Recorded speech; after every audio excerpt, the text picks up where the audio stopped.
Oh God, I mean, we went through some very traumatic events. This incredible stuff was happening in my career. At the same time, he was going through the trial. It was a lot of stuff to deal Know who I am. This is what it is. Diddy and Jennifer Lopez had a very public relationship, and it wasn't the healthiest one around. After years of rumors, J-Lo is now disclosing her terrible relationship with P. Diddy. Lopez has also explained why she hated Diddy so much and how she came to the decision to shut him out of her life. And it has everything to do with Diddy's appetite for men. I got caught up in the hype a little bit. You know, Jennifer, she definitely a bad chick.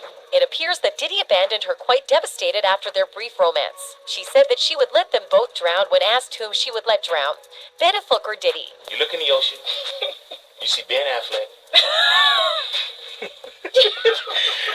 and you see Diddy.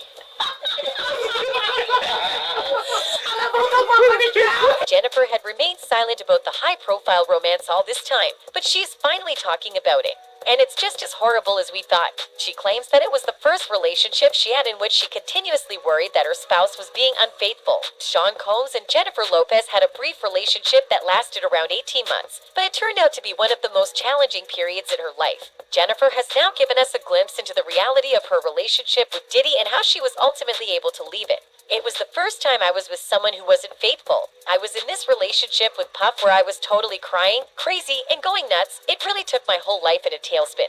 Because of how awful things had gotten, she couldn't stop looking for Diddy for fear of catching him cheating. Being so certain that the person you love might be lying to you at any moment must have been intolerable, especially if you suspect your man is sleeping around with other men. Jennifer discussed this challenging period in her life and recalled having to go banging on hotel room doors in search of him. I can't remember right now, but I won't say it didn't happen.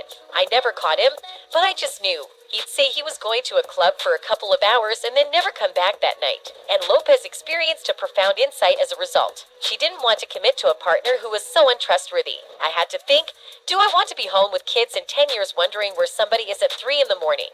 This insight played a significant role in her ability to recognize her connection for what it truly was, a toxic dependency that would only worsen her situation. Another occurrence made this separation inevitable to the last detail. Diddy got into a confrontation with a bar customer one day while Lopez and Diddy were out partying. Security attempted to separate the two and break up the argument, but right away, shots were fired. There were 3 injuries. According to court documents, Combs traded insults inside the club with a man named Scar. The man allegedly threw money in Puffy's face. Suddenly, a fight broke out, and gunshots were fired.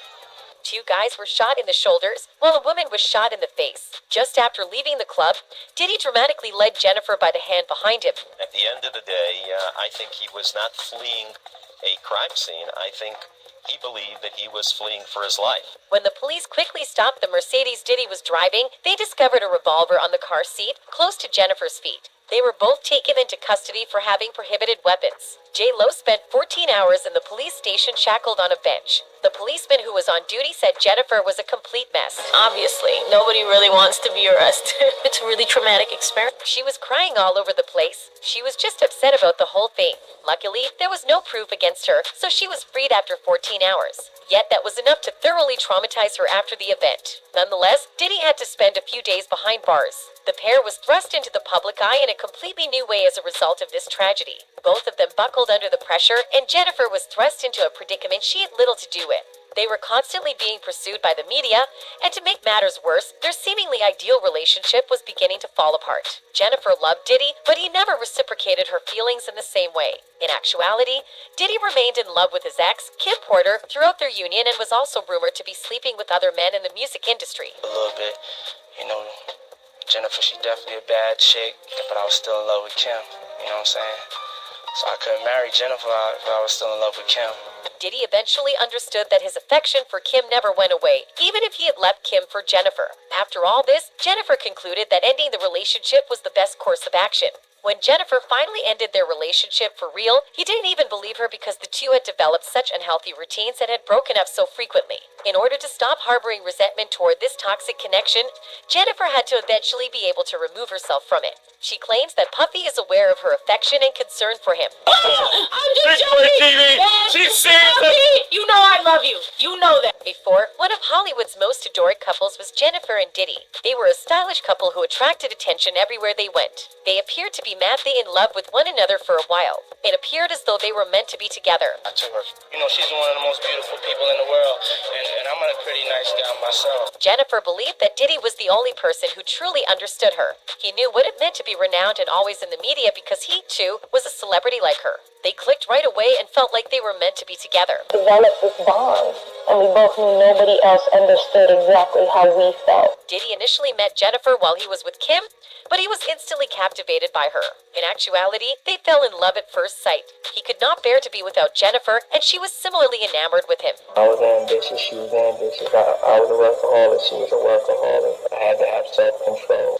However, this romance ended abruptly after only 18 months, leaving the two of them deeply hurt. Even though Diddy thought they should try again, Jennifer dissolved the relationship. To make amends with Jennifer, he even sent her hundreds of doves as a gift. And they released like hundreds of doves, white doves. Oh my God, I can't breathe. Right, and I was like, Oh my God.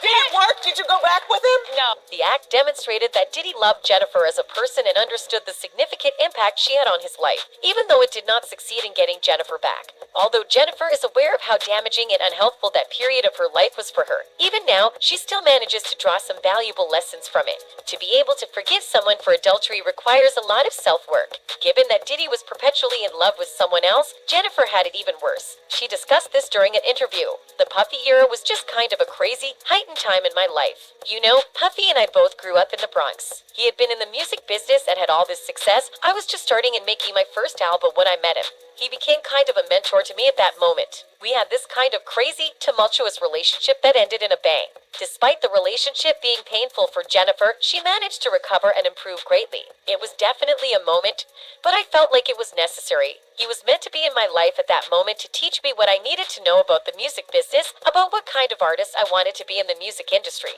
Jennifer did all in her power to make this relationship work, but when Diddy hauled her along with him to the police station, the mental haze began to clear. Now that she could see, the only sensible course of action was to end this toxic and dangerous relationship and move on. Fortunately, she was able to accomplish that. The fact that Jennifer was able to recognize reality and break free from the exhausting relationship has thrilled her fans. One admirer wrote, "I remember when Jennifer Lopez was dating Diddy, she was Jenny from the block. After that shooting incident, the block got too hot and she went back to being Jennifer Lopez. Some think that although they were never close to being the ideal marriage, they presented themselves as such. The shooting incident was the final straw that caused the illusion of the ideal partnership to crumble." One admirer wrote, "They seemed so cool, and then the nightclub shooting and learning more about behind-the-scenes stuff at Bad Boy Records, and now I wonder what the depths of the dirt on Diddy is." That's all for today, everyone. Goodbye, till next time.